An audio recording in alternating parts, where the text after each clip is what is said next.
This is the Gospel Revolution. Since you're knocking on the door, you're begging to come in, yeah. Unaware that all the while love's been knocking from within. You are the love you see, a perfect yet unique, righteous, holy.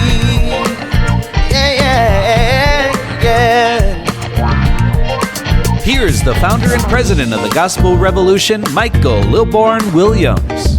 Well, Daniel, right here we are.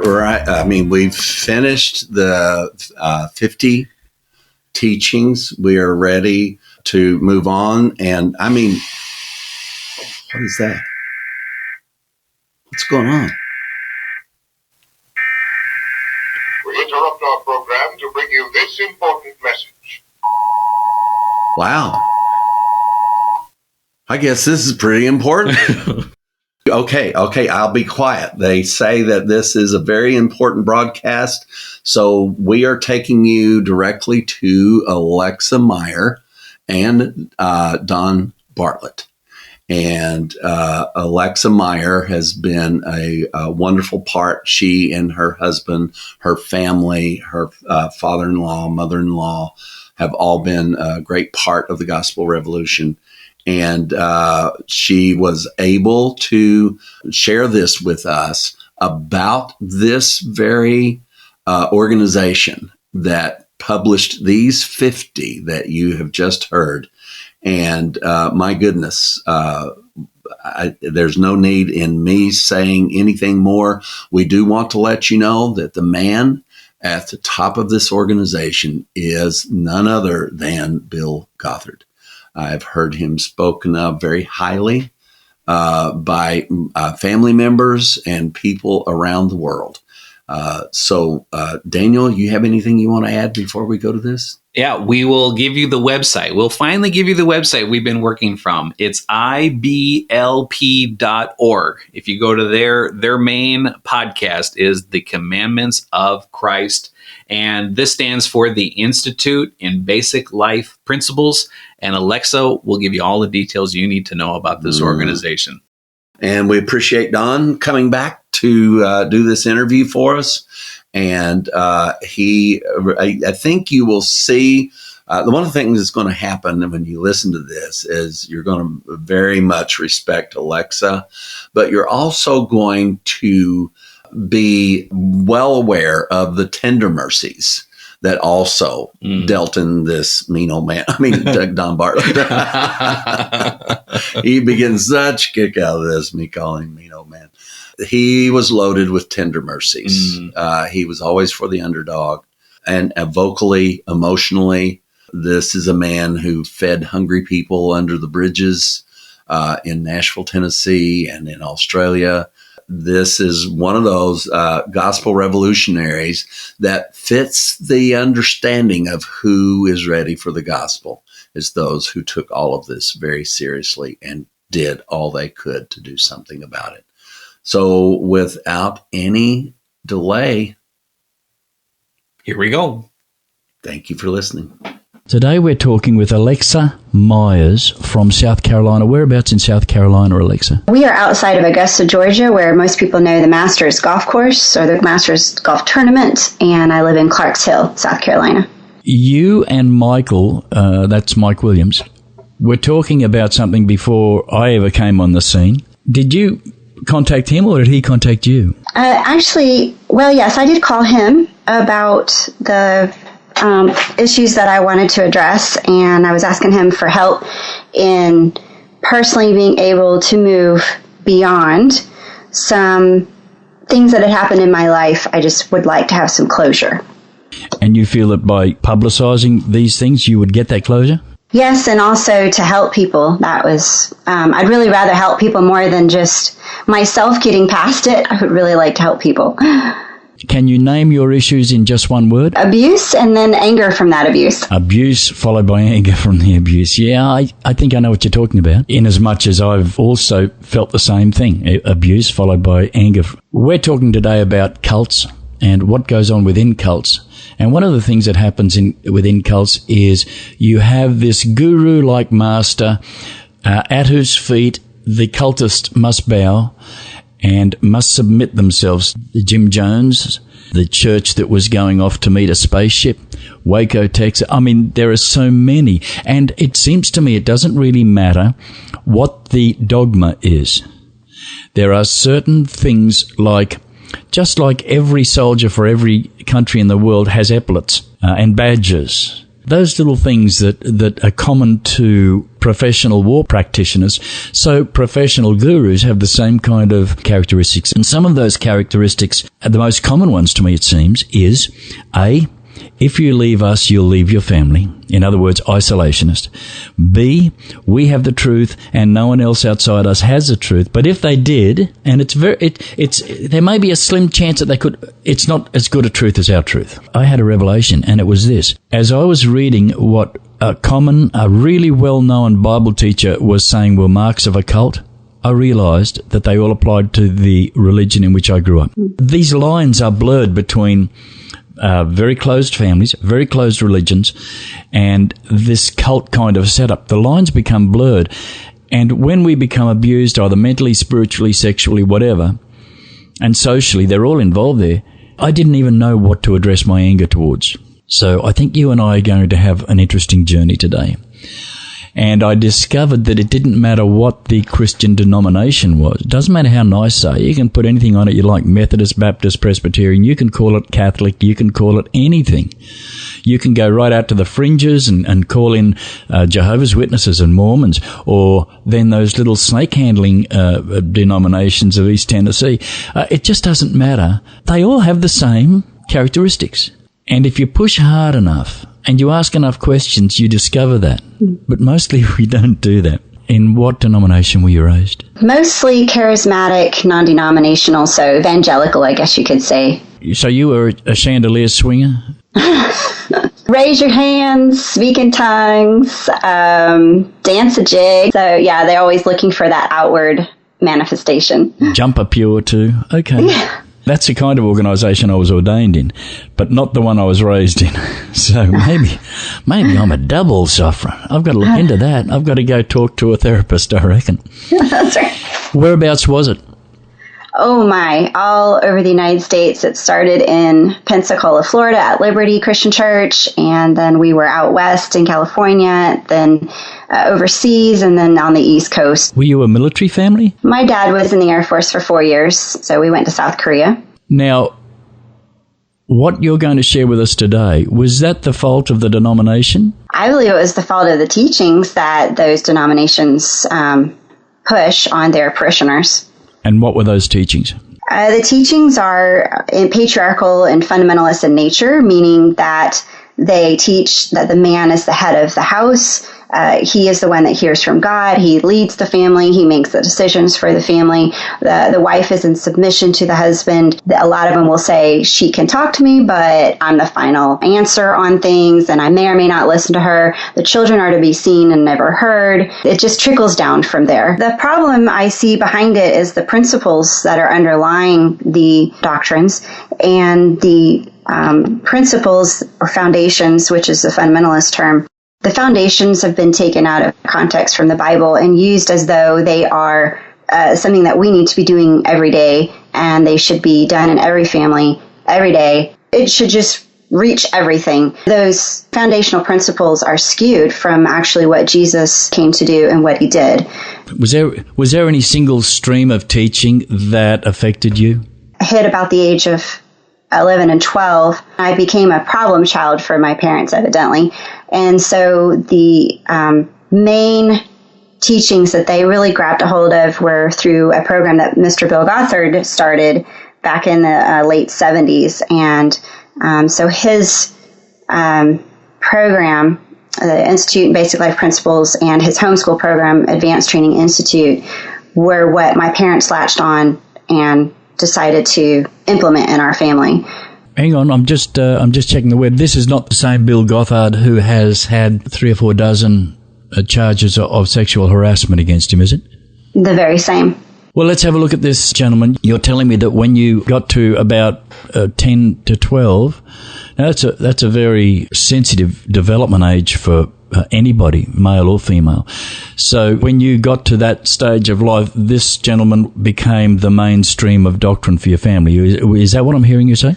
Yes, that's correct. Okay, let's have a listen to what his wiki page says.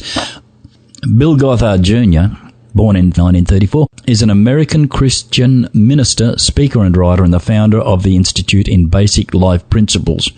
Hang on, didn't you say sexual harassment was part of the deal? Yes. You'd think that was a basic life. Oh, well, okay. Notable for his conservative teachings, among the several strong distinctives of his teachings have been the encouragement of Bible memorization, large families, homeschooling, aversion to debt, respect for authority, conservative dress, and extended principles related to identity, family, education, healthcare, music, and finances.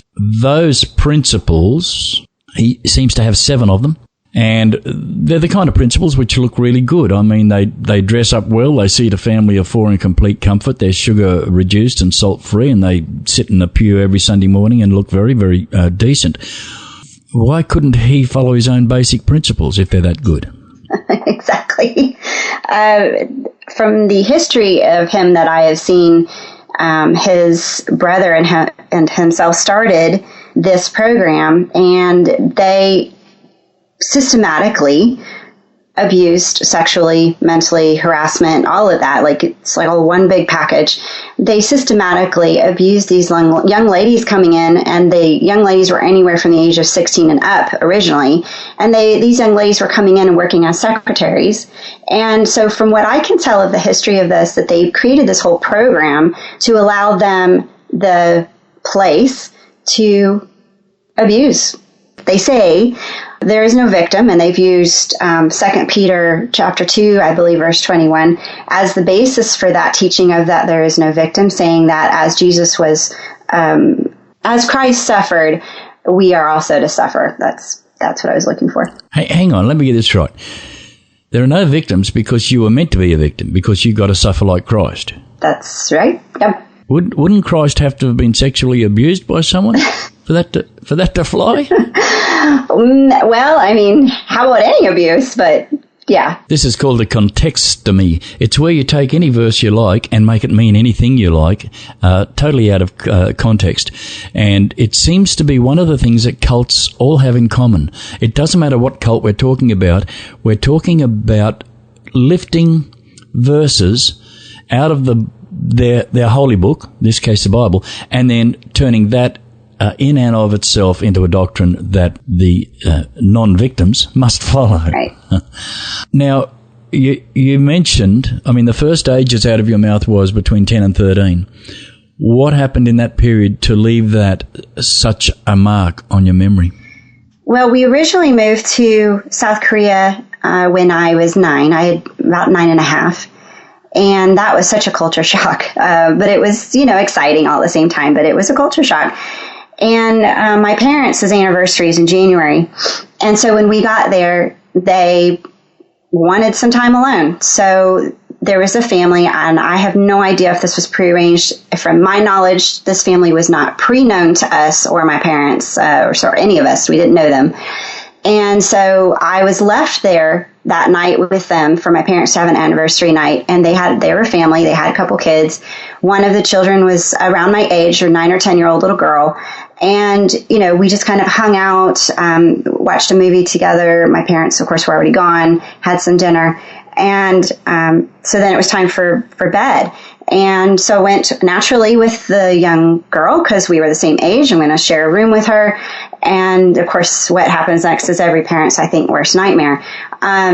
She just said to me, she closed the door, locked the door, and she turned to me and said, "Take off your clothes." And I said, "What?"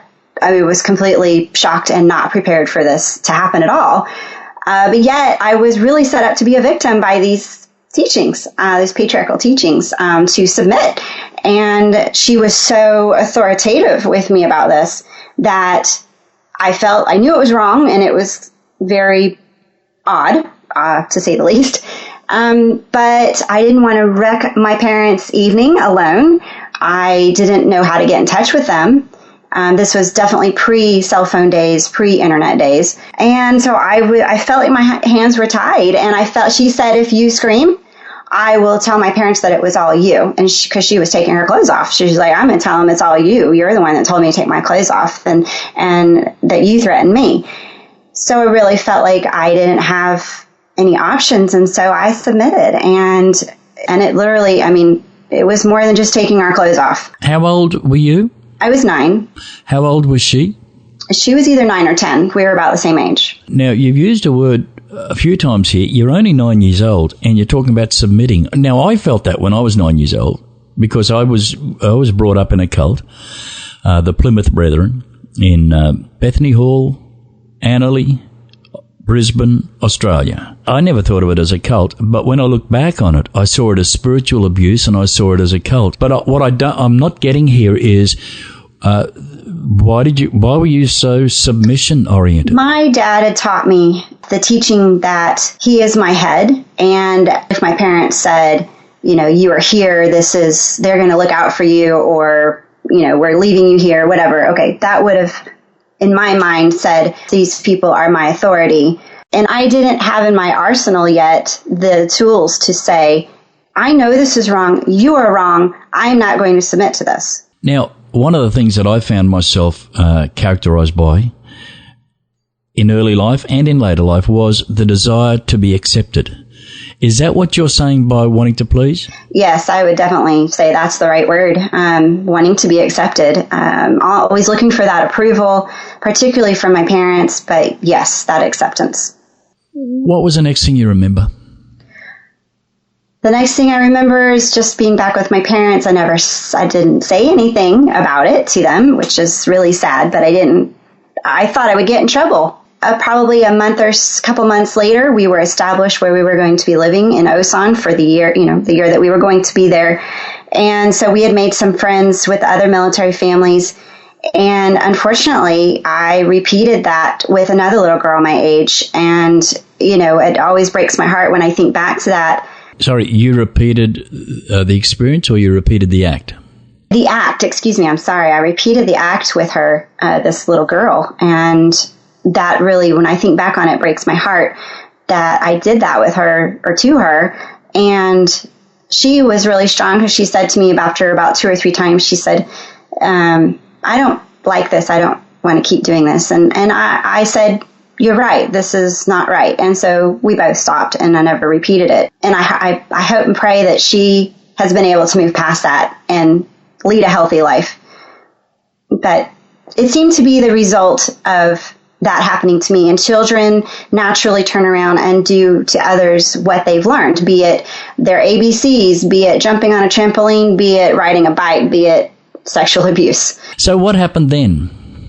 Yes, well, about 6 to 8 months after that incident with the first little girl, we had a basic rule in the house. It was a good rule. I spent my days pretty much by myself. I got myself up. I did my home education by myself, and I did the chores.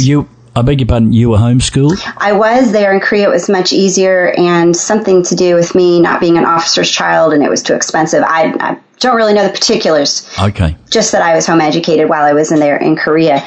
And so I was responsible to get my schoolwork done, the chores done, and make a meal at night.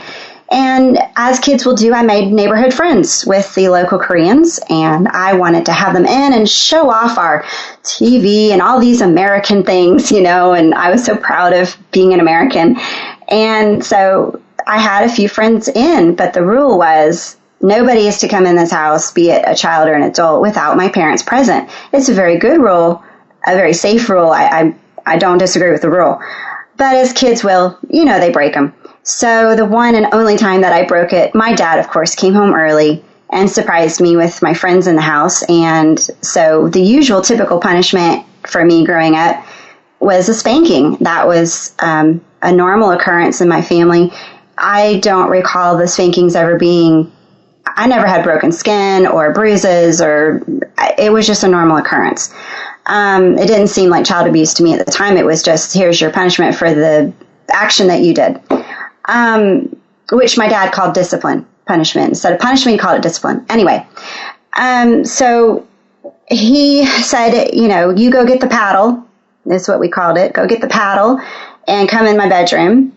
So I did that. I came in the bedroom and I bent over the bed to take my spanking.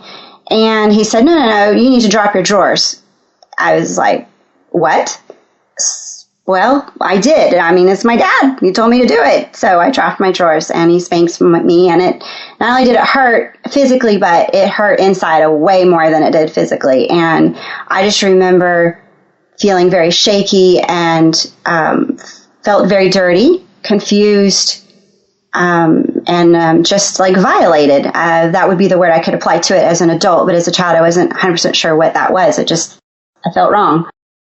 That began the process of my lack of trust in him, my lack of feeling, I guess. I got to the point by the time I was 16 where I don't even recall really feeling much love for him by the time I reached 16. That marked, to me, a turning point in my relationship with my dad, and still to this day has not recovered. I started having panic attacks, did not know what they were. It was super scary, and I started hearing voices in my head. When I think back to the voices that I would hear from the time of around 10 till about 25, the voices were yelling things at me like how bad I was, what a horrible person I was. And when I would close my eyes to try to, cover my ears to try to get away from it, all of a sudden I would see a bunch of faces. I didn't know what that was. And I didn't know what to do about it.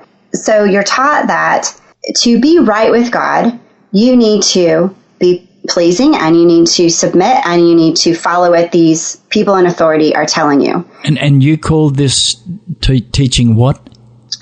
Patriarchal is what I'm calling it. Patriarchal teaching is, you'll find that on the web as well. You can just Google that. It teaches that authority and right flows from the top down, and it's particularly a male thing. If there's a man around, he's the boss. Somehow that little 6 square inches of physiology creates the right to be your magnetic north. Right. Okay. Patriarchal teaching. Now, as I understand it, Alexa, this was exactly the same teaching that the Duggars, who were on TV, had their own reality show, and finally it came out just recently that Josh Duggar, the patriarch of that particular family, 19 children, let us just observe, 19 children. You'd think by about 10 that they'd figure out what was causing it.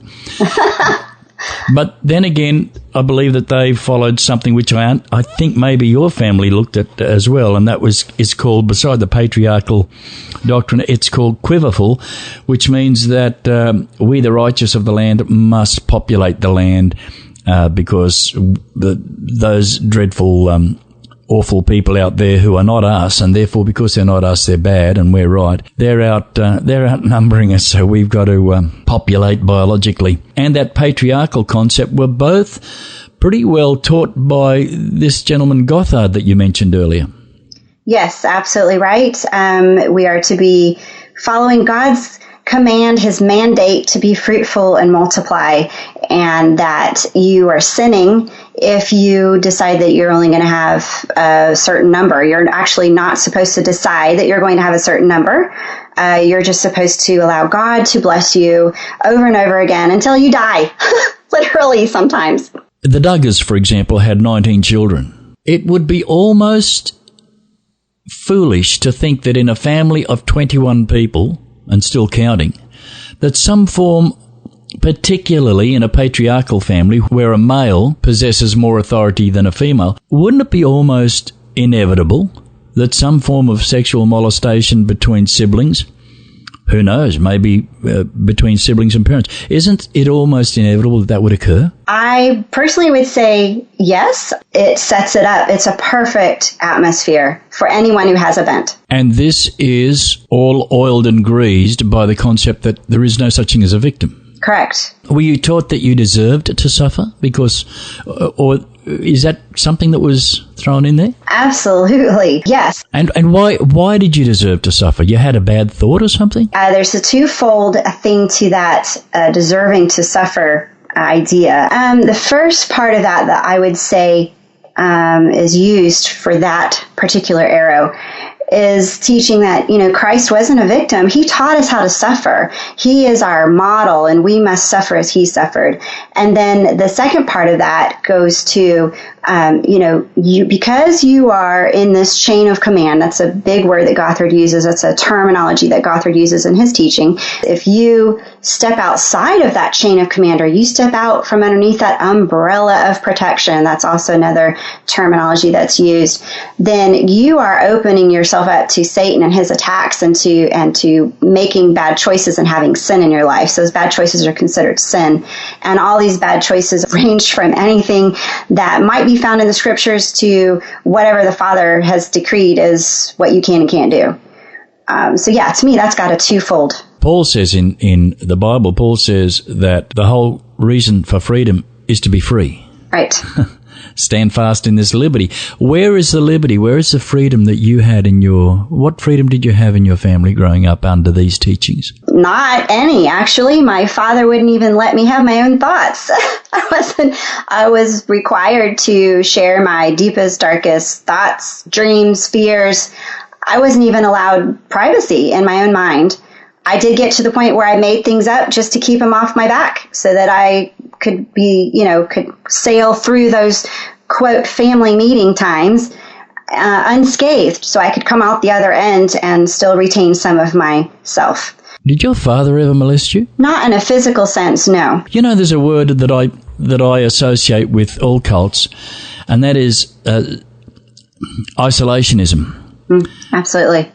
It seems if we can isolate a person, we can then kind of make them obey us. That's right. I agree with that. It all goes back to control, in my opinion. They wanted to break my spirit so that I was then more moldable in their eyes, that I would be able to be made to do what they wanted me to do. I felt like I was just gripping the edge of sanity with my teeth and just holding on barely, until I knew that I could be an adult and be on my own. But yes, I agree with you. Isolation, that's like the first step. And then you've got xenophobia, or the mindset that we are the only truth and anyone outside of us are somehow different to the point of not being worthy of our contact. And in order to help bring you upright, I have to enforce this isolationism on you. Now, you were an only child. Yes, I was an only child till I was 16. And, they got, when I was 12, we got involved with the Advanced Training Institute program, Bill Gothard's homeschool program. And that was a year after they had heard of Bill Gothard and started following some of his teachings. Now, you have to... Again, this was the same stream of teaching that the Duggars followed. That's correct. Absolutely right. And the teaching about, having to have more children to be blessed by God was huge. My experience of observing other families and then watching my own siblings raise up. I have 6 siblings now. Children are encouraged to tattle to mom and dad, and the way that they're very subtly encouraged, it's not an outright, well, you tell mom and daddy, if so-and-so is doing such and such. It's more a gentle to take them aside, like, at any point during the day, and it's a, so how was your day, which sounds innocent enough, and it progresses to, well, what did y'all talk about? And, well, was there any, what did y'all physically do? What were the activities that you did together? And so, your younger ones, they don't have those stops in their mind yet in their speech. Little children just blurt out things. I mean, they're just amazing that way. That's awesome. Sometimes they're so honest. It's like, painful. But, if you don't have anything to hide, that being that honest is not obviously going to make you tremble. But if things are going on privately and you don't want a younger child to tattle on you, then you're going to need to threaten them. You're going to need to give them a consequence for tattling to mom and daddy. But the children were they would have been raised to not have any private thoughts, not to be able to keep anything to themselves. Everything is supposed to be talked about. You have no private thoughts. In your atmosphere, was there any difference between the way girls were raised and boys were raised? As a female in this cult, you are raised to be submissive, obviously, to anybody who's a male. even not your younger siblings, of course, so much because you're older than them, therefore you would be their authority. But any male that's older than you in the family, you would be considering that you have to follow them on what they say and do what they tell you to do. You're taught that you are definitely not as valuable as the males. The males tend to be able to get away with just about anything. They're able to do and say things that females are not. We have to glide when we walk. Make sure nothing is jiggling and moving, and make sure your clothing completely covers you. Is that like a real lady doesn't sweat, she glistens? There you go. Yes. Okay. But, to the point where I, as a female, you can't even bend over to pick something up. I mean, it just becomes absurd after a while. And you're taught that you're basically responsible as a female. You're responsible for any male that comes into your sphere, be it family or non-family members. You are responsible for their thoughts, meaning I have to take care of how I look, what I say, what I do, so that I don't create lustful thoughts in the other person. Now, I don't know about you, but somebody else isn't responsible for your thoughts. You're responsible for your thoughts. Now, what about education? How does education work? The females basically were taught that, you don't need to worry about higher education. You're going to be at home being a mom and a wife. You don't need a higher education to do that. Occasionally you'll find some parents who are like, well, you could do a vocational, like be a cosmetologist or some sort of skill like that, that might be acceptable to the family, to the father. But that's as far as it goes for females. And the guys are taught more blue collar type of mentality, more skill related versus higher education, medical, lawyer, any of that higher education. So it's definitely a dumbing down, in my opinion. That sounds like the Taliban in Afghanistan. Absolutely does, doesn't it? It's amazing. The common thread in both cultures is fundamentalism. That's right. Fundamentalist religion. It seems to have different faces, but all smells the same. It does. That's right. It's just, suppress those people, put them under your own control, and raise them up to perpetrate it again on the next generation. And make sure that the followers tell on each other if anyone is deviant or dares to think differently. No wonder my parents told me I was rebellious at 12 because, I was having my own thoughts and I was being a little mouthy about it at that point. So I hadn't quite learned yet to put that facade up and tell them what they wanted to hear. Have you ever read the book Animal Farm by George Orwell? I have not read the book. I've heard good things about it. You got to read it. I read it at school as a project, and the long and the short of it is that the animals rebelled against the farmer and his wife, kicked them out, and then they had the farm to themselves, and unfortunately the sheep were a little bit slow, the horses were pretty smart, and some of the animals, they started to sing an anthem. The anthem was about the farm and how everyone was equal, but some people were just a little bit more equal than the others. It's only a thin little book. I'd like to recommend to everybody, get hold of it. I'm sure you're going to find a copy in your local Goodwill store and buy it for $1 or get it off Amazon for $6 or $7. It's only a thin little book, and honest to goodness, it was written about communism, which uses these very same tactics. You keep people dumbed down. You don't give them education. And you encourage them to tell on each other.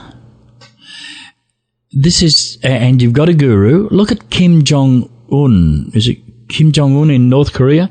Man, you say anything about that guy in North Korea, and that's it. You're off to heaven, or wherever you go in North Korea in the next life. But this is such typical, what would we call it? Autocratic, male-dominated. I'd like to say that there were some females. I can't see anywhere where females are encouraged in this whole thing.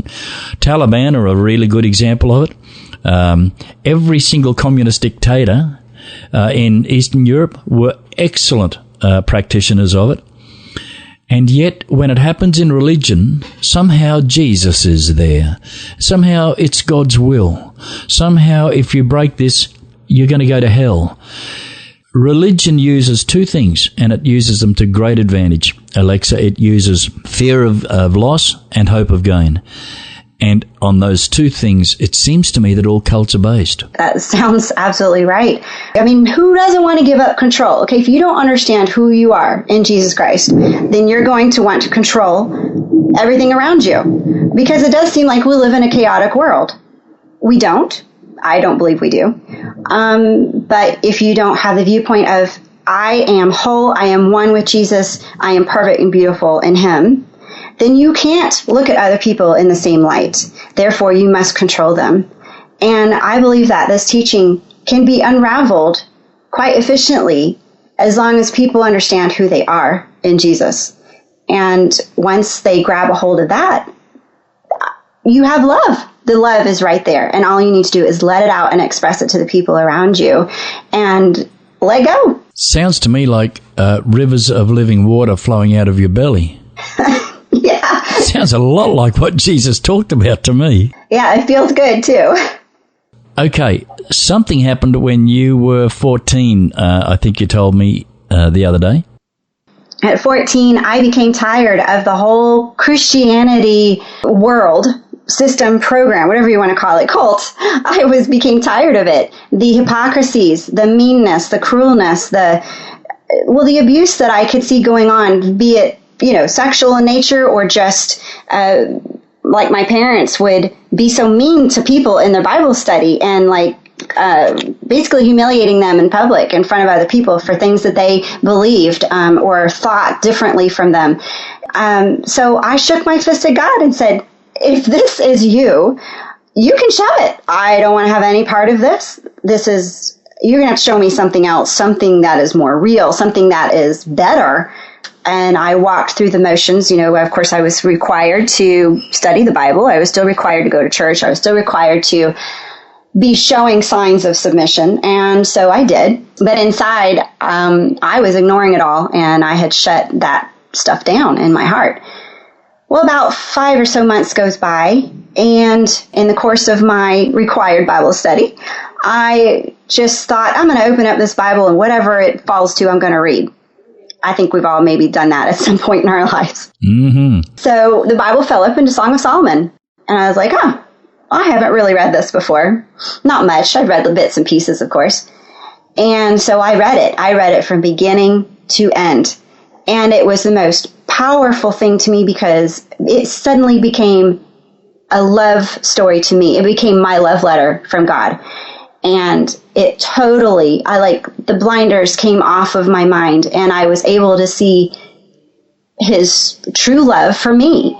And it started me on that path of knowing that I am free in Him, that I am one with Him. It started me on that path. Thank God, because just the year before, or even in that same year, I had contemplated suicide at least 3 times to the point where I had the implementation out. I remember sitting in the bathtub one time and, life just didn't seem worth living. If this was going to be my hell on earth, I was done with this hell on earth. Let's get to heaven because this was horrible. And a highly intelligent logic. Sure. So through Song of Solomon, God became my lover, my friend, my confidant, my hope. He was my lifeline. I clung to it. And, I had a long way to go because those teachings are sly and they worm themselves into your brain. They eat at your confidence. And if you're not able to immerse yourself daily or meditate daily on God's grace and peace and who you are in Jesus through that, then it's very difficult to fight those fundamentals teachings. But somehow I was able to work through it. And that was really a turning point for me in my relationship with God. And like I said, it put me on that joyful, freeing path of grace. The head games that my father played with me were every day, day in, day out, the eating away at any confidence that I might have had in being my own person. And being an only child, you were his only target. Wow, that is the truth. So they have these homeschool conventions every summer where everybody's in the Advanced Training Institute come together and they basically get re-indoctrinated to make sure that they're still following the rules and still continuing to teach all those patriarch teachings. And then they go back home and they just revamp it up. So fast forward to a year after that, we were at another conference again, and my dad said, I want us to go down and talk to Bill Gothard. He happened to be teaching the particular class that we were in. And I just said, no, I'm not going to go down there. Sometimes I was stubborn enough to say something. I didn't want to be called to his attention again. Back when they first got started in the Institute in Basic Life Principles, that's like the overarching program there. The homeschool one is very driven and it's specific. So the Institute in Basic Life Principles is trying to reach as many people as possible. Okay. It's like the hook, I guess. And anyway, we were there. That was when I was 12. That was the first one we went to. And my dad made us all go down there and meet Bill Gothard at that time. That was my first physical introduction to Bill Gothard. And what struck me was first his teachings. Here I am sitting up in this audience with my parents, a civic center environment full of people. We're talking thousands here, okay? And my dad decides we're going to go stand in line. All right, so we get down there. We wait our turn. The first thing I notice is that the teachings are from a man who is single, never been married, obviously single, lives at home with his parents, and does not have children. And yet, these people sitting in here are willing to take his word for how we are supposed to live life, and he's never lived these things. The second thing that struck me was, when we got down there, was how much like my father, my own father, he was. His name is Bill, just like my dad.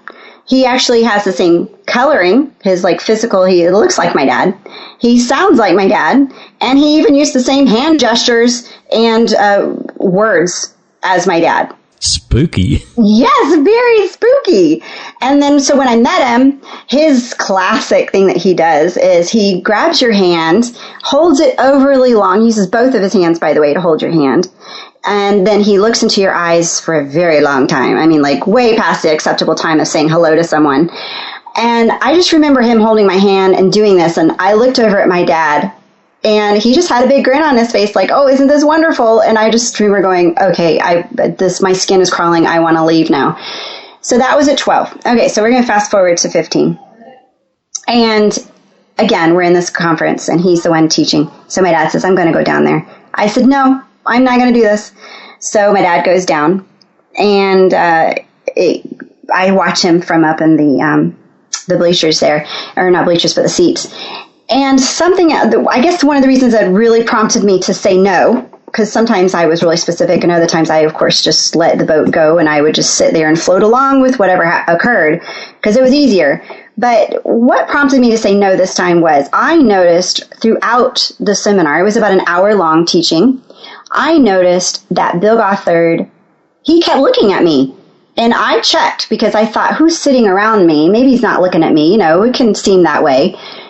And we actually seemed to be sitting, there was nobody behind us. And to my right and left, there were several seats between me and other people. And then even below me, there were a good couple of rows.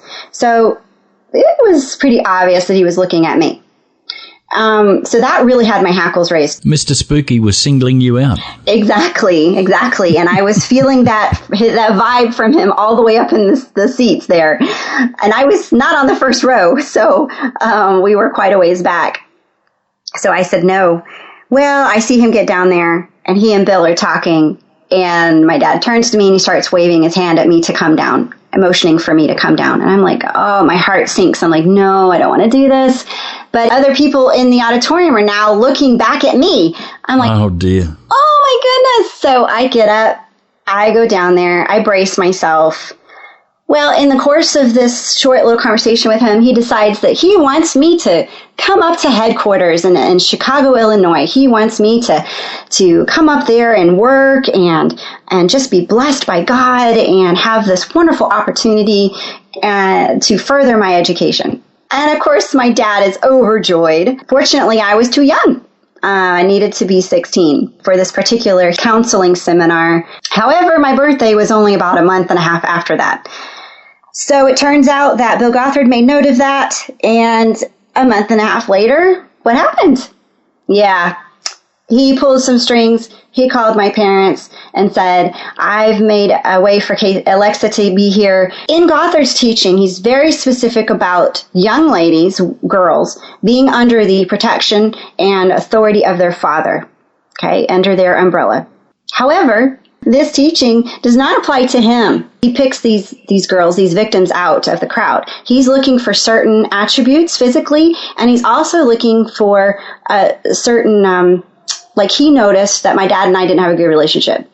So he's looking for these signs that someone is not on good terms with their parents, so they would be more easily manipulated, of course, because they've been taught to be submissive to authority, especially male authorities. Well, we got off the phone. My dad got off the phone. And he's like, good news, you're going to get to go up to headquarters. And I said, that's horrible news. I do not want to go. Do I get a say in this? No, I did not get a say in that. I had to go. So I went for 2 months, and that was quite the experience. I lived in a house where there were a bunch of other girls. There you have a house mom, and she was in charge of leading these 6 a.m. wisdom searches, as they called them. And Lord, I'm asleep at 6 a.m. I don't get no wisdom. I just want to be in bed. Some of the house rules were understandable. And then they had rules like, because music is a big deal, evidently, and that rock beat, oh my goodness, look out, that's going to, ruin your soul and let the devil in. So, of course, any music with any sort of beat is out. But I brought my own music because, well, that's what we listen to at home. We're charismatic. We listen to stuff with a beat. Okay, whatever. I wasn't really allowed a lot of things to listen to, so what I could listen to, obviously, I was going to listen to it. And I kind of broke that rule about midway through my stay because I was getting tired of hymns. I'm sorry, I just wasn't raised with hymns, so it was a little bit drudgery for me. So about halfway through that time there, I would listen to my own music, but very quietly and with my door closed, and when nobody else was with me. I tried to be, conscious of other people. Well, the dorm mom decided that I was, I guess somebody tattled on me. That's the only thing I can figure. They must have walked by my room and heard a little bit of a beat and decided to tattle. So she came to me, knocked on the door and said, well, you're not allowed to listen to that music. And I was like, well, I am. My parents told me I could listen to it. Well, you're here and, we're your authority. I said, no, my parents are my authority. You're not my authority. And based on these teachings. And so I was reported to Bill Gothard. Now, I had already been visiting with him in his office, his personal private office. He has a couch in there. We called it the couch, and that would be capitalized. And I had already been in there a couple of times, which I'll cover in a few minutes. But this particular time, he called me in. Now, granted, this was like 7 o'clock at night. I don't suppose the man slept much. I don't know. He had to control everything. Everything came across his desk, from every publication to anything that anybody was doing, and everybody was considered a spy on somebody else. So you really couldn't trust anyone up there, and you couldn't really make friends. It was very difficult. But I go into his office for this interview, and we're alone, as typical, as normal occurrence. And he says, well, your dorm mom tells me that, you're listening to music that we haven't approved. And I said, well, this has been approved by my parents because they're my authority and I can listen to this. And he said, well, you need to understand something. You're now under my authority. You're here at headquarters and you are under my authority. Your parents' authority does not have any sway here. And, if you don't follow the rules, I'll send you home. And all I could think was, well, give me my music right now and then you can send me home. Because I don't want to be here. But prior to this, and the inappropriateness of that, of being alone with a 56-year-old man who is no relation to me, even if it was a relation, if I got bad vibes, it would be inappropriate. And he was always sending off sexual undercurrent vibes. But prior to this, when I got there, I worked in the kitchen, which was directly below his office. And there was like this, I wouldn't call it a secret staircase, but it ran from the kitchen up to the top there, and it led out right outside his office, literally. And about, I would say, a couple weeks after I got there, he called me up to his office at, I think it was 8:30, 9 o'clock at night. And granted, I never understood, why do I have to stay in this building until he leaves? Why am I at his beck and call? I never understood. I was like, guys, why aren't we just going home? It's past the work day. If I want to hang out with people, I shouldn't have to sit here and hang out with people waiting on him. That just seemed very dictatorial, I guess would be the right word. Anyhow, so he calls me out and he says, I want you to make me a milkshake. I'm like, okay, that's okay. I didn't even know we had a milkshake maker down there in the kitchen. So I ran back down and I said, there were a couple of us left there, a guy and a couple girls, I think. And I said, he wants me to make him a milkshake, guys. I don't even know. I've never made one in my entire life. So they get all the ingredients out and they show me where it is and they walk me through the process. So I made this milkshake. I walk back upstairs and I here, Mr. Gothard, here's your milkshake. And he says, well, hang on a minute, because I turned to leave. I was like, I've made my delivery. I'm going to leave now. Should be up here anyway at this time of night with you alone. And so I dropped the milkshake off. He drinks. He says, wait a minute, just stay for a minute. Come sit down. I refused to sit down. And he said he wanted to have this like little chat with me. And I don't know, it was just so inappropriate. About nothing, really. It was just a chit chat. I guess trying to be my friend? Anyway, so in the course of that conversation, he says, well, this is the best milkshake I've ever had. I want you to make my milkshakes from now on. And, you're going to be my official milkshake maker. So I'm like, yes, sir. So I walked back down the stairs a few minutes later, and all I could think was, oh my gosh, are you kidding me now? I have to stay here every night waiting on his beck and call? This was absurd to me. This was around September of 1991. At the same time, I have read stories of two other ladies who were also being groomed and singled out by him. I was not the only one. So there were three of us that I know of, and there could have been more, of course. There were three of us that I know of. And unfortunately, one of those young ladies, she had been there a whole year before me. So she had been there for a while. Unfortunately, her family relations were so bad that and her personality were such that she was not necessarily a fighter like me. I just happened to have a fighter spirit. And he actually physically molested her, and as in like fondling her breast and putting his hand under her skirts. And that is what was going on at the same time. So the public press release that was put out by his organisation after he stepped down last very year. Recently, it is, and I read somebody's comments on this, people who are leaving comments on this, and they said that this sounds so much like a tortured and edited and made and re-gone over, and finally what comes out of his mouth is this sterile commentary that includes a statement, I have never, ever inappropriately touched any woman. He said that, and it's completely wrong. And unfortunately, with the statute of limitations, because some of these victims were adults and not minors. I would have been considered a minor. But some of these unfortunate young ladies were adults, so 18 and up. So the statute of limitations has been too far gone. So he's protected by the same thing that, from what I understand, Bill Cosby's protected by.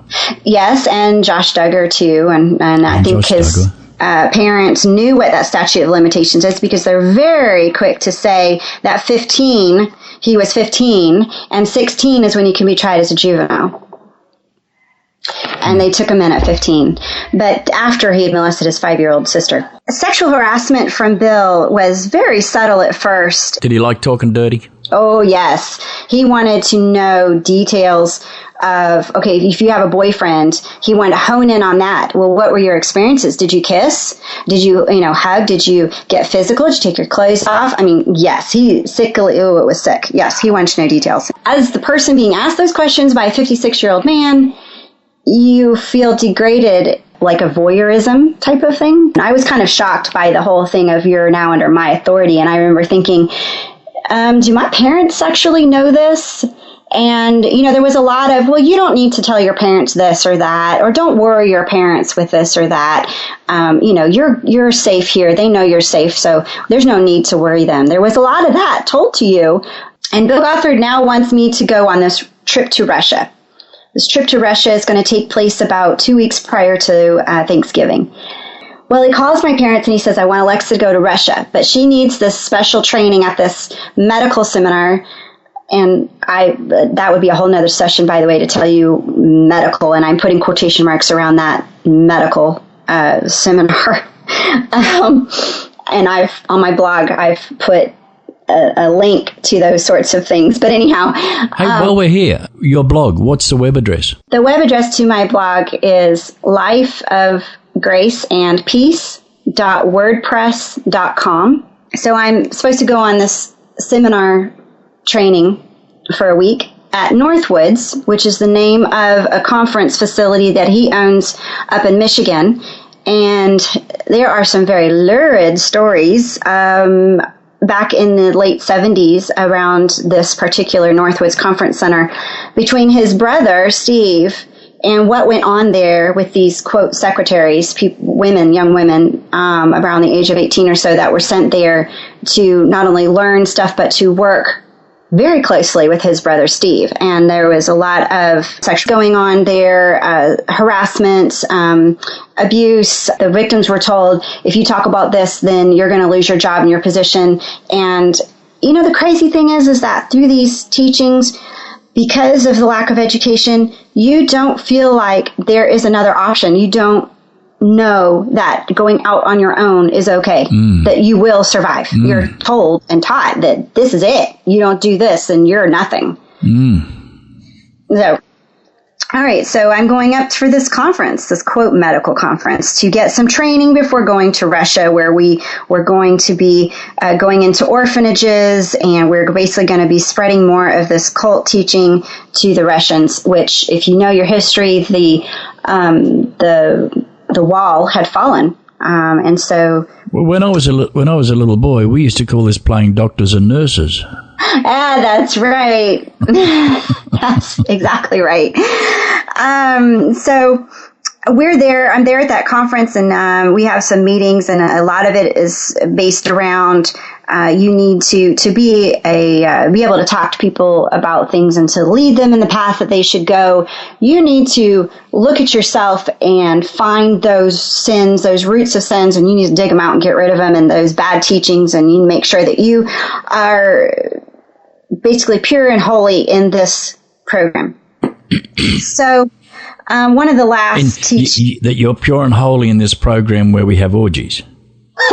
Right. Well, That's interesting, isn't it? By the time I got there, I never heard of any, and Steve wasn't even on the scene anymore. He finally was booted out permanently, but that was where he was sent because he had made them get in the limelight in a bad way, because he was doing that back in Chicago. So yeah, I'm sorry I didn't clarify that. But anyway, so we get to this, towards the end of the week, we get to this final teaching on if you have sin in your life, you need to search your heart. You need to get rid of this sin. It could be that you're listening to gossip. Of course, you're never supposed to listen to a bad word about anyone. Okay, so any sort of talking about someone is considered a bad word, unless you're talking about somebody else to tattletale to the leader. The only time that's acceptable, obviously, just like you pointed out, is when it's to the leader.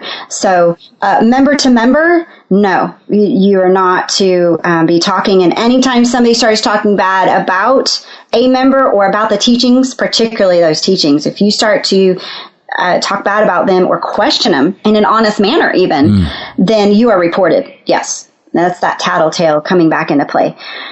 So being the well indoctrinated 16-year-old that I was at that time, I searched my heart, and I thought, what are some things that I'm doing that might put me out from under this umbrella of protection, that my authority, I need to be under my authority. Okay, this chain of command.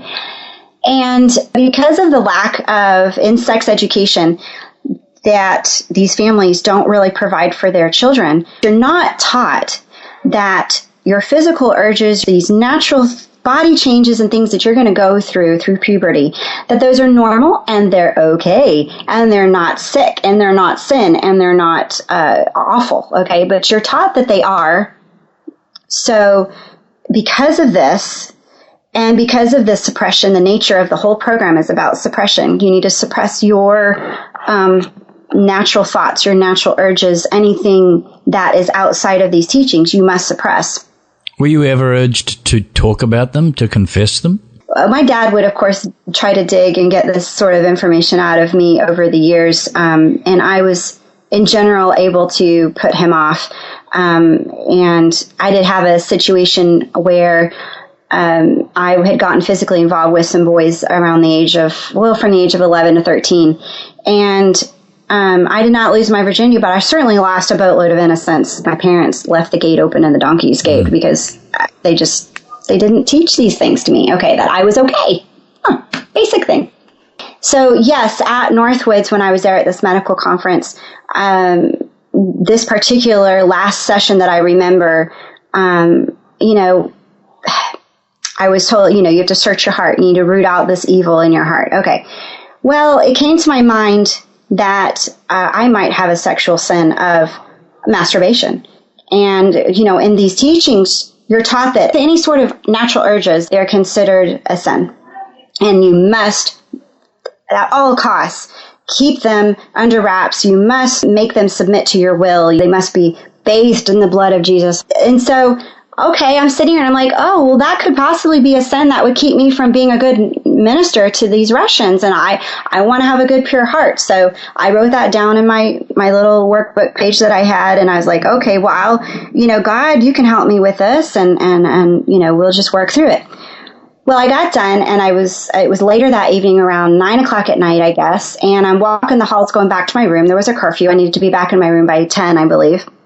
And so I was walking back, and here comes Bill Gothard walking down the hallway, and he stops me, and he says, well, how was that session today? Because he, of course, knows exactly what's being taught that day. So he greets me, he stops me, and he's holding my hand overly long, gazing into my eyes. And how did that session go? Well, you know what? You need to come in to my my private sitting room here in my room, and let's just talk about this. So I felt a little off about that. But again, he's my authority. I am been put here. So I go in with him. We sit on his couch there, and he proceeds to ask me about this session and what did you learn and what did you find in your heart that, needed to be dealt with. And I talked about some little piddle things, lying or saying swear words, or, I kind of threw some to try to get him off the scent, basically. Well, he knew that I had more, and he just honed in on that and picked it out of me, and it felt like it was dragged out of me, and I felt very dirty at the end of this session. So it comes out, I tell him, okay, masturbation. And that's embarrassing to tell a 56-year-old man who's not related to you. So that in itself is embarrassing and humiliating. Did he say something like, God's telling me to tell you that there's more? Is that the way he maggots this stuff out of people? He did, and, you get that impression that, oh, goodness, because that you do have more, and so then, oh, gosh, God is telling him, well, if I don't tell him, he's just, A, he's going to keep at it, and B, oh, good grief, what else is God going to tell him? That training.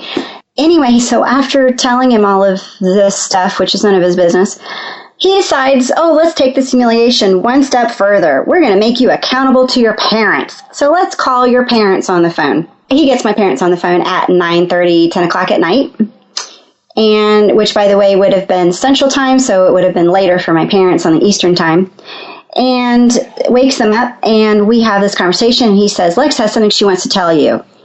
So he's sitting there, he's watching me and listening to me, and I'm expected to tell them what I just told him. My mom was like, oh, Alexis, she said, that's okay. I've dealt with that. That's no problem. Da, da, da. And I was like, okay, well, I'm done. That was it. And so session wraps up again with the hand holding, the hug. He actually wanted to hug me. So, I did the thing where I pulled my arms in front of myself because he wants to do the full body hug. And I was just like, oh, I don't want to do this, but he's making me, basically pulling me into him. And so got the hug through, which was overly long as well. It's not just a quick, hey, hug, and then you're done. That was probably the most humiliating part of that particular week. Leading up to that week, when I found out that I was going to be going to this medical seminar, Gothard called my parents and said, oh, she's in. Y'all need to get the money together so that she can go to Russia. And, we need to pay for this trip to Russia and the medical conference. So, of course, my parents don't have this kind of money sitting around. So they talked to our church members and said, would you pay for Alexa, sponsor Alexa to go to Russia as a missionary? And so, this X amount of dollars. And I prayed like nobody's business that they would not get that money because I totally did not want to go. No.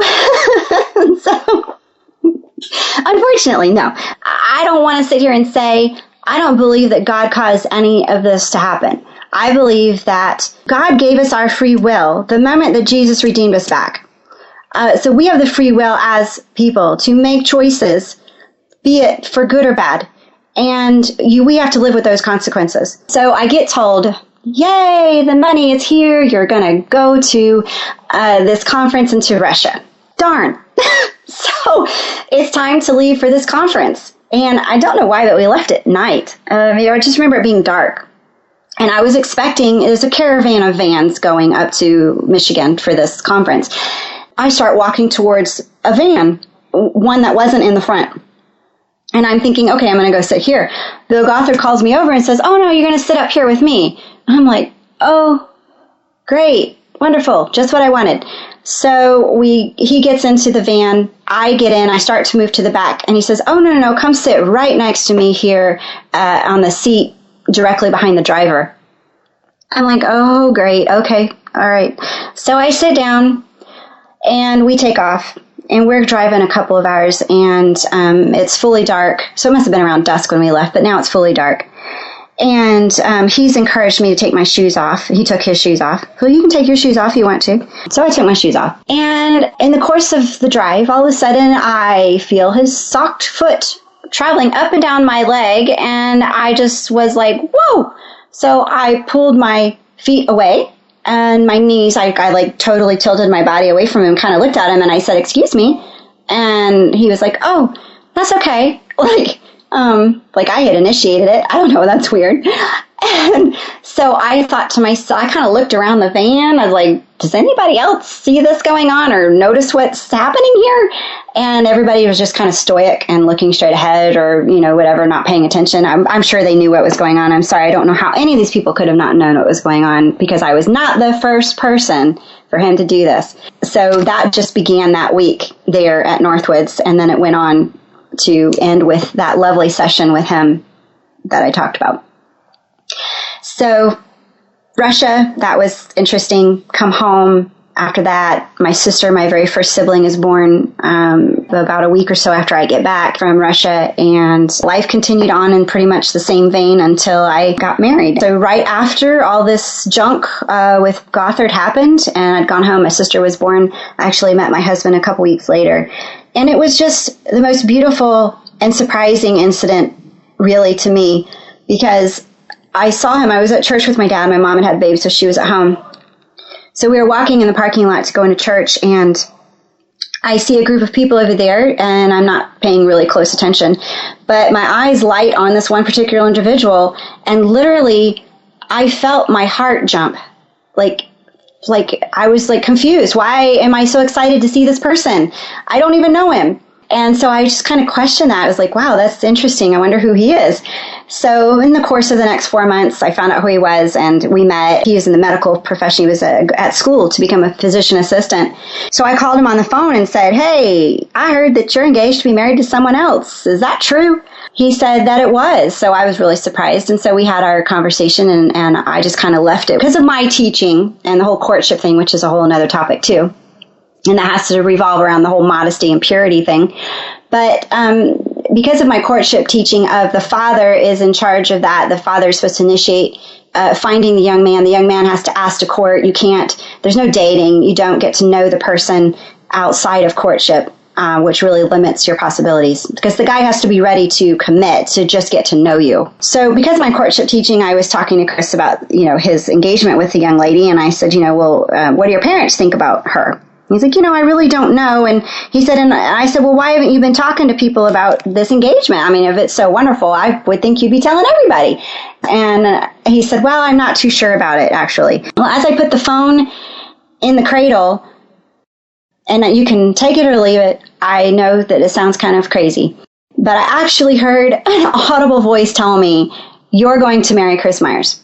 I literally looked around the room because I thought, did somebody who was here? And my mom and my sister, baby sister, were asleep. My dad was not home. I was literally by myself.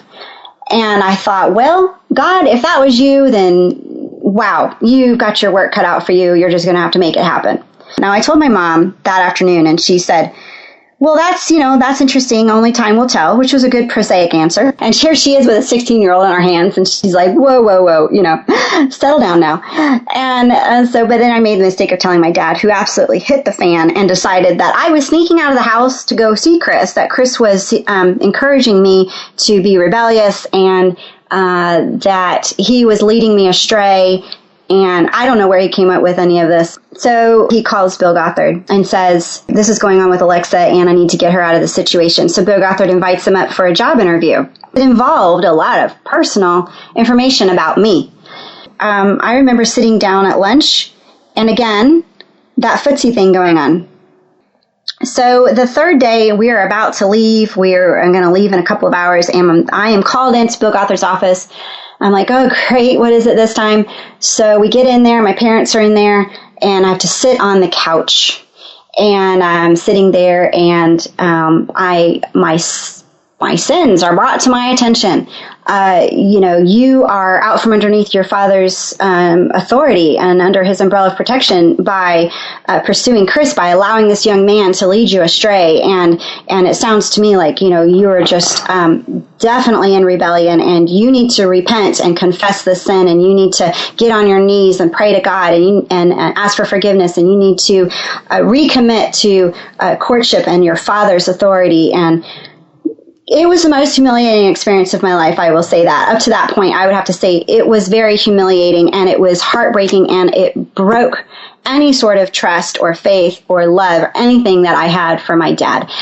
To be betrayed to that extent, I felt betrayed. They had betrayed my confidence to this man who was a manipulator. I cried, and I know they all thought that I was crying out of repentance, but I was not crying out of repentance. I was crying out of anger and that sense of loss, because it was gone. I actually physically felt like it being torn from my body. And we get in the car and we drive that 12 hours. I couldn't even look at my dad. And the numbskull, at least he had the decency to notice that I was not talking to him. And he says, well, what's wrong? Why aren't you talking to me? What's going on? 12 hours, I did not speak to him. I couldn't believe that. And I thought, if you are such an idiot and you can't see it, I'm certainly not going to enlighten you, because what good will it do? None.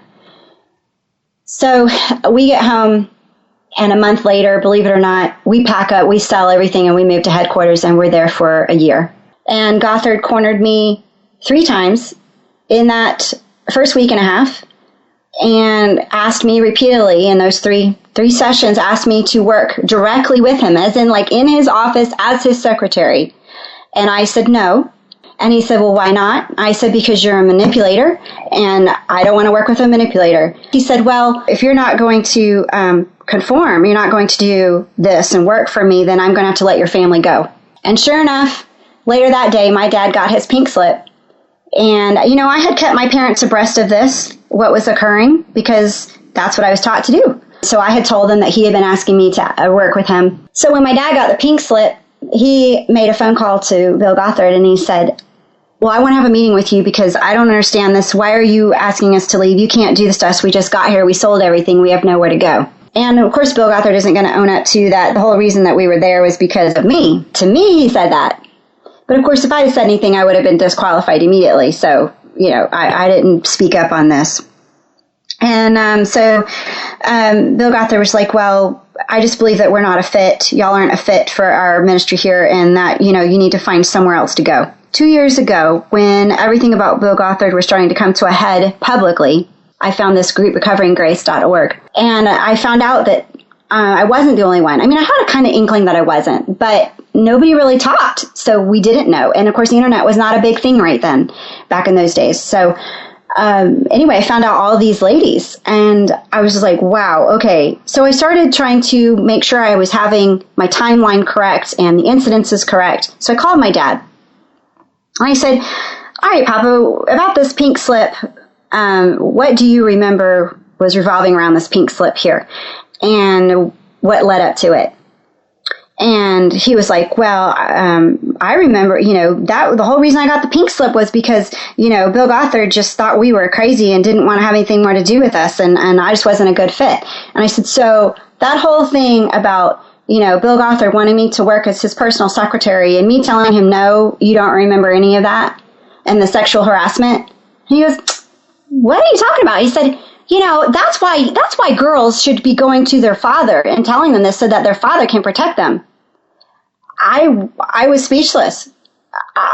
In fact, my husband was sitting next to me and he put his hand on my arm and he said, are you okay? And I was shaking my head. No, I'm not okay. I was enraged. I could not believe that my father threw me under the bus and decided to completely ignore the fact that this man, this 58-year-old man, was sexually harassing me, his 16-year-old daughter, and cornering me and trying to get me alone and make me work for him. And I'm like, so you're going to deny that I ever said any of this to you?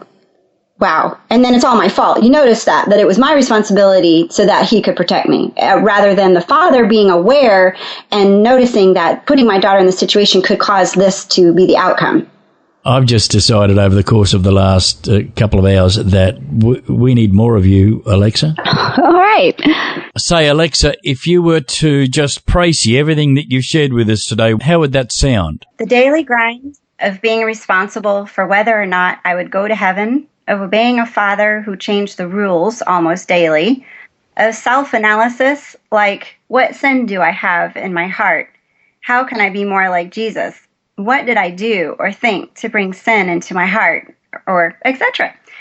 Or quiet time, as it was called in my house, of guarding my person, mind, and body from unwanted and too much attention, of being expected to question teachings and organizations, yet getting in trouble when I question my authority, of being required to share my deepest and darkest thoughts, dreams, and desires, of having to follow the law, which was whatever my dad said it was, and was subject to change without notice.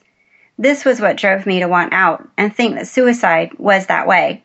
I knew I would never measure up to what God required of me, let alone my parents, so why bother? My father in particular is very persistent and will keep at someone until they either cave or run away.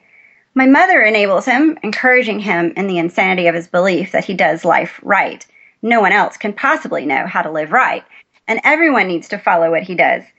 But don't question or disagree. The minute you disagree, you're in rebellion, out from under the protection of your authority figure, letting Satan in, allowing bad things to happen to you now, and you're going to hell.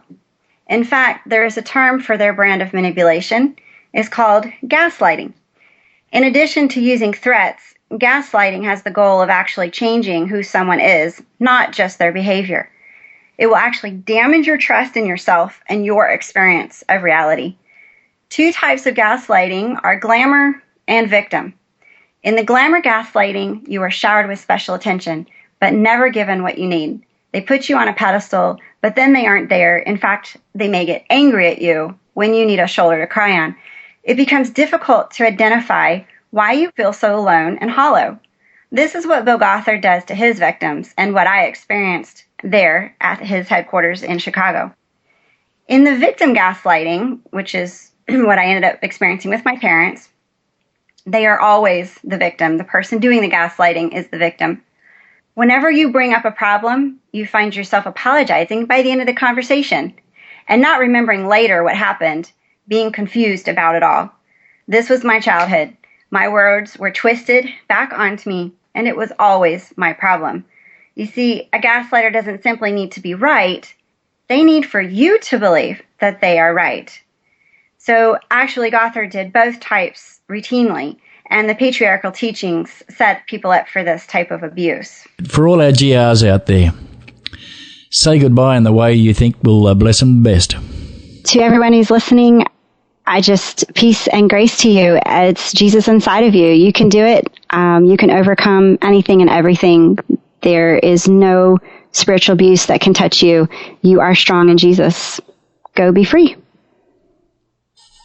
Go be free. I love it. And so it is that we must leave you, family and friends. And now it's good night from myself, Barris Bartlett, from the GR Studios here in Nashville, Tennessee. And next week, you'll actually hear Mike himself say good night. But for now, it's only me. We hope you enjoyed today's Powercast, but if you didn't, remember, just because you're offended doesn't mean you're right. So if you prefer learning how to think to being told what to think, then join us again next week, same time, same channel, where we're going to do the same thing all over again, only, better? Since you're knocking on the door, you're begging to come in, yeah. Unaware that all the while love's been knocking from within. You are the love you seek, a perfect yet unique, righteous holy. Yeah, yeah, yeah. When you feel lost and alone, staring at the unknown, and these words be the compass that guides you right home. We are one, we are love, we are.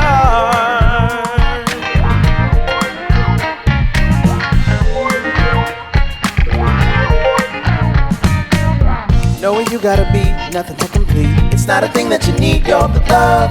Just remember to breathe and take a second off. Look, I'm just trying to remind you that you're perfectly divine, flawlessly designed.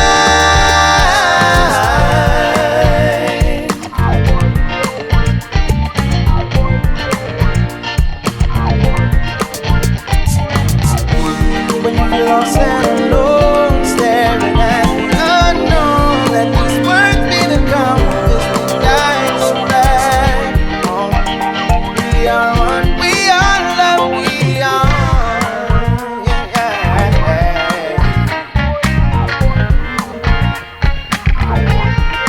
We are love.